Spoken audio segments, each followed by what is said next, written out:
माननीय पोलीस अधीक्षक श्री संदीप घुगे यांच्या मार्गदर्शनाखाली सांगली जिल्हा पोलीस दलाने हरवलेले मोबाईल शोधून नागरिकांना परत देण्याची मोहीम राबवलेली असून या मोहिमेत तब्बल 36,75,000 रुपये किमतीचे 147 महागडे मोबाईल फोन शोधण्यात यश आले आहे।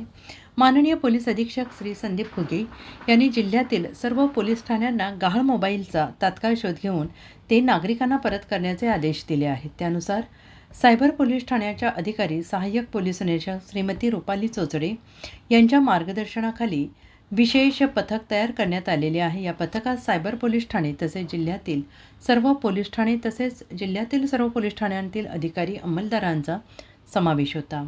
पथकाने तांत्रिक तपासाच्या आधारे गहाळ मोबाईलची माहिती मिळवून सखोल शोध घेतला आणि अखेर जिल्ह्यातील विविध पोलीस ठाण्यात दाखल तक्रारीतील 147 मोबाईल फोन परत मिळवण्यात यशस्वी झाले। हे मोबाईल लवकरच माननीय पोलीस अधीक्षक श्री संदीप घुगे आणि माननीय अप्पर पोलीस अधीक्षक श्रीमती कल्पना बारोकर यांच्या हस्ते संबंधित नागरिकांना परत देण्यात येणार आहेत। दरम्यान विश्रामबाग पोलीस ठाण्यातील गुन्हे रजिस्टर नंबर 343/2025 मधील फसवणुकी प्रकरणात हरवलेले 5 तोळ्यांचे सोन्याचे गंठण अंदाजे किंमत 6 लाख रुपये तक्रारदारास परत करण्यात आलेले आहेत आणि ही कारवाई पोलीस निरीक्षक सुधीर भालेराव यांच्या मार्गदर्शनाखाली पोलीस उपनिरीक्षक पवार, पोलीस उपनिरीक्षक कांचन पवार यांनी केलेली आहे। सायबर पोलीस ठाण्याच्या मार्फत अशा प्रकारच्या कारवाया पुढेही सातत्याने सुरू राहणार असल्याची माहिती पोलिसांकडून देण्यात आलेली आहे।